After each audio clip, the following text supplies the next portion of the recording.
اللہ تک پہنچنے کا سب سے بڑا وسیلہ عمل کے میدان میں نماز ہے. پہلا زینہ نماز ہے. اللہ کا وعدہ ہے نماز سجدہ کرو اللہ کے قریب ہو جاؤ. اتنا بڑا وسیلہ ہے اللہ تک پہنچنے کا جسے نماز کہتے ہیں. بلکہ حدیث پاک کا مفہوم ہے جب بندہ سجدہ کرتا ہے تو اللہ اور بندے کے درمیان جتنے پردے ہوتے ہیں اللہ سارے پردے اٹھا لیتا ہے. اب سجدہ کرنے والا عالم ہے یا ان پڑھ یہ نہیں دیکھا جاتا. سجدہ کرنے والا متقی ہے یا گنہگار یہ نہیں دیکھا جاتا. اللہ کے نبی کی سچی زبان سے نکل گیا اور جو نکل گیا وہ ہونا ہی ہونا ہے. ہمارا یقین ہے پتھر کی لکیر مٹائی جا سکتی ہے, قول رسول کو بدلا نہیں جا سکتا ہے. آقا ارشاد فرماتے ادھر تم سجدہ کرتے ہو اور اللہ کا وہ قرب ملتا ہے کہ اللہ اور بندے کے درمیان جتنے پردے ہوتے ہیں وہ سب اٹھا دیے جاتے ہیں. بلکہ دوسری حدیث میں آتا ہے کہ جب بندہ سجدہ کرتا ہے تو اللہ اور بندے کے درمیان کوئی نہیں ہوتا. تیسری حدیث کا مفہوم ہے جب تم سجدہ کرتے ہو تو تمہارا سر خدا کے قدموں میں ہوتا ہے اور اس کے قدم تمہارے قدم کی طرح نہیں ہے.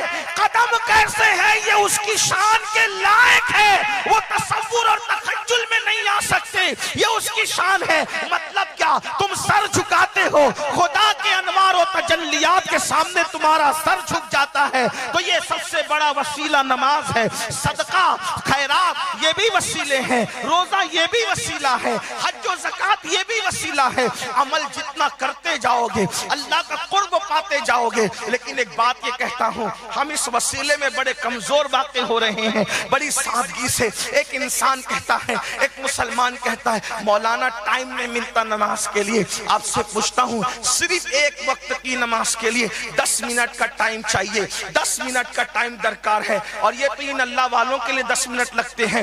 میرے جیسا اگر کوئی دیہاتی نماز پڑھے تو 7-8 منٹ میں بھی وہ نماز پڑھ لیتا ہے. اللہ اکبر. میرے آقا علیہ السلام کے دیوانوں, میں آج ایک دل کی بات آپ سے کہہ جاتا ہوں. ایک نماز چھوڑ کر آپ دنیا میں بھی پریشان ہو اور قبر میں بھی پریشان رہو گے اور میدان محشر میں بھی پریشان رہو گے اور آخرت میں بھی پریشان رہو گے. اب یہ کون سی عقل مندی ہے کہ 10 منٹ کا ٹائم نہ نکال کر آپ دنیا کی مصیبت, قبر کی مصیبت, میدان محشر کی مصیبت, آخرت کی مصیبت مول لو. اور ایک بات یاد رکھنا, کتنے بھی طاقتور ہو, قوت والے ہو, اللہ کا عذاب برداشت کرنے کی طاقت کسی کے اندر نہیں ہے. 10 منٹ دینے میں کیا جاتا ہے, جس اللہ نے سب کچھ دیا اس کے لیے 10 منٹ نکالنا ہے. 5 وقت کی نماز ہے, 50 منٹ میں 5 وقت کی نماز ہو جاتی ہے. بولو ایک دن میں 50 منٹ نکال کر دنیا کی مصیبتوں سے بھی بچ جاؤ گے, قبر کی مصیبت سے بھی بچ جاؤ گے, میدان محشر کی مصیبت سے بھی بچ جاؤ گے اور جہنم کے عذاب سے بھی بچ جاؤ گے. آپ جانتے ہیں اللہ کے رسول علیہ السلام نے فرمایا نماز جو ہے پل صراط پر مومنوں کے لیے نور ہوگی, نور بن کر نماز آگے آگے چلے گی اور پیچھے پیچھے نمازی چلے گا. میں بہت تفصیل سے حدیث نہیں پڑھا, صرف اشارے دے رہا ہوں مفہوم کے طور پر. آقا ارشاد فرماتے ہیں جب نمازی کو اس کی قبر میں رکھا جائے گا, سوچو قبر کیا ہے, اگر آپ نہیں سوچا آج تک تو آج اس مجمع میں سوچ لو قبر کیا ہے. قبر اللہ اکبر 10 بائی 10 کا کوئی کمرہ نہیں ہے, اتنی چھوٹی سی قبر ہے کہ اس میں کروٹ بھی نہیں لی جا سکتی, اس میں کروٹ بھی انسان نہیں لے سکتا. دائیں مٹی, آگے مٹی, پیچھے مٹی, اوپر مٹی, نیچے مٹی, نہ تکیہ ہے, نہ بسترہ ہے, نہ چادر ہے, کچھ نہیں ہے. اللہ اکبر. صرف سوچو میرے بھائیوں, اور اپنی بہنوں سے بھی پوچھتا ہوں, اگر اپنے 10 بائی 10 کے کمرے کے اندر لائٹ چلی جائے, پاور بند ہو جائے, پنکھا بند ہو جائے, اے سی بند ہو جائے, تو سوچو اپنی حالت کیا ہوتی ہے. اللہ کے بندو, جب مسلمان ہوئے ہو تو پھر مسلمان بن کے زندگی گزارو. یہ کیا ہے, مسلمان کہلاتے ہو اور مشرکوں کی طرح, یہود و نصارہ کی طرح فکر رکھتے ہو. کیا نادانی ہے, کس طرح کی جو وہ جہالت ہے, کس طرح کا اللہ کا عذاب مول لینے کا معاملہ ہے. اللہ کے بندو اپنی آپ پہ رحم کرو. یہ قبر جو 2 گز زمین ہے, اللہ کے سچے نبی صلی اللہ علیہ وآلہ وسلم فرماتے ہیں قبر میں سب سے زیادہ عذاب جس کو ہوگا اس کو بے نمازی کہتے ہیں. اللہ کے رسول علیہ السلام کی حدیث سے آقا ارشاد فرماتے ہیں قبر کے اندر ایک سانپ ہے, سانپ جس کا نام شجاع الاقرع ہے. آقا ارشاد فرماتے ہیں کیا؟ شجاع الاقرع، ایک سانپ ہے قبر کے اندر جس کی لمبائی 70 سال کا فاصلہ ہے، یعنی ایک گھوڑ سوار تیز رفتاری کے ساتھ 70 سال تک گھوڑا دوڑاتا رہے تو 70 سال تک وہ کتنا فاصلہ طے کرے گا؟ اتنا لمبا قبر میں سانپ ہے، اور اس کا نام بھی حضور نے بتایا شجاع الاقرع، اس کا نام ہے شجاع الاقرع، اور اس کی آنکھیں، اس میں آگ ہے آگ، اور اس کے جو ناخن ہے وہ لوہے کے ہیں، اور اللہ نے اس کو بے نمازی کو عذاب دینے کے لیے مسلط کیا ہے۔ جس دن بے نمازی مرے گا اس دن سے لے کر قیامت تک وہ سانپ نے اس کو ڈسنا ہے۔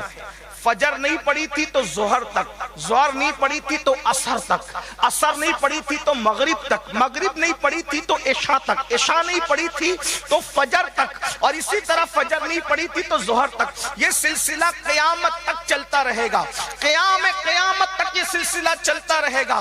آپ مجھے بتاؤ اللہ کے بندو، جس نبی کے کہنے پہ اللہ کو ایک مانا، کوئی کہنے آیا تھا ہم کو کہ اللہ ایک ہے، کس نے کہا؟ رسول اللہ نے کہا۔ بولو مانا کہ نہیں مانا؟ مانا نا، بغیر دیکھے مانا نا۔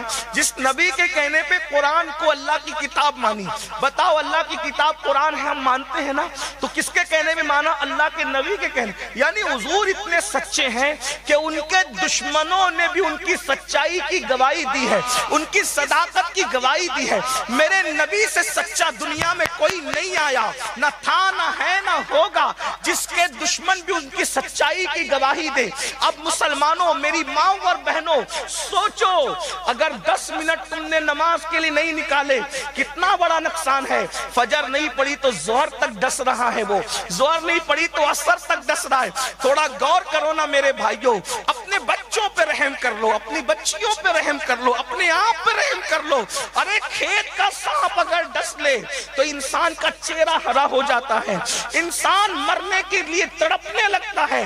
جب کھیت کا سانپ ڈسے تو ہم برداشت نہیں کر سکتے، تو وہ قبر کا سانپ تنہائی میں ڈسے گا، کوئی بچانے والا نہیں ہوگا۔ اور پھر یاد رکھو، زہریلا سانپ ڈس لے تو انسان مر جاتا ہے، مر کے راحت پا لیتا ہے، مگر اللہ اکبر، وہ سانپ جب ڈسے گا تو انسان زمین کے اندر دھسے گا، لیکن وہ مرے گا نہیں، نہ مر سکے گا نہ جی سکے گا۔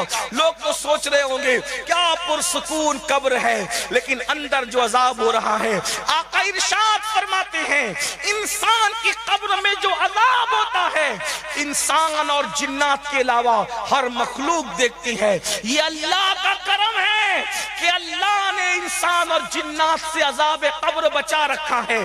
آقا فرماتے ہیں اگر قبر کا عذاب لوگوں کو پتہ چل جائے تو لوگ ایسے گھلنے لگے جیسے نمک پانی کے اندر گھل جاتا ہے۔ وہ اپنی بیویوں کے قریب نہ جائے، وہ شادیاں نہ کرے، وہ جنگلوں کے اندر پاگلوں کی طرح چیختے چلاتے پھرے، گوشت کھانا چھوڑ دے، کھانا کھانا چھوڑ دے، روٹی کا نام لینا چھوڑ دے، کپڑے اچھے پہننا چھوڑ دے۔ اللہ اکبر، اللہ نے عذاب قبر چھپا کر کے ہم پہ احسان کیا، لیکن کم سے کم رسول اللہ نے کچھ اشارے تو دیے۔ اس لیے کیوں نادانی کرتے ہو جب آپ کے پاس سب کے لیے وقت ہے؟ کتنا ٹائم؟ صرف 10 منٹ کا ٹائم، ایک وقت کی نماز کے لیے صرف 10 منٹ کا ٹائم۔ اللہ سے جڑ جاؤ گے، اللہ کے قریب ہو جاؤ گے، اللہ کے دوست بن جاؤ گے، اللہ کے مقرب بن جاؤ گے، کیونکہ اللہ کا وعدہ ہے سجدہ کرو اور میرے قریب آ جاؤ۔ جب اللہ نے وعدہ کر لیا ہے تو سجدہ تمہیں خدا سے ضرور قریب کر دے گا۔ پھر اس کی برکت کیا ہے؟ سجدہ کرو گے تو رزق میں برکت بھی ہوگی، سجدہ کرو گے تو بیماری سے بچے رہو گے، نماز پڑھو گے اولاد فرما بردار ہوگی، اولاد نیکوکار ہوگی، نماز پڑھو گے تو چہرے پہ نور ہوگا، نماز پڑھو گے تو جہنم کی عذاب سے بچے رہو گے، نماز پڑھو گے تو لوگوں کی بد دعاؤں سے بچے رہو گے، نماز پڑھو گے تمہارے گھروں میں رحمت و نور کی برسات ہوگی، نماز پڑھو گے تو میرے جیسے کسی آدمی کی تمہیں تعویذ کی ضرورت بھی نہیں پڑے گی، اس لیے کہ نماز سے بڑا کیا تعویذ ہے؟ اللہ اکبر۔ اللہ کے بندو، اس لیے اس وسیلے کا دامن پکڑو، قرآن کہتا ہے وَابْتَغُوا إِلَيْهِ الْوَسِيلَةَ، اللہ تک پہنچنے کے لیے وسیلہ تلاش کرو اور گناہوں سے بچو۔ اب ایک بات کہہ دوں پھر آگے بڑھ جائیں،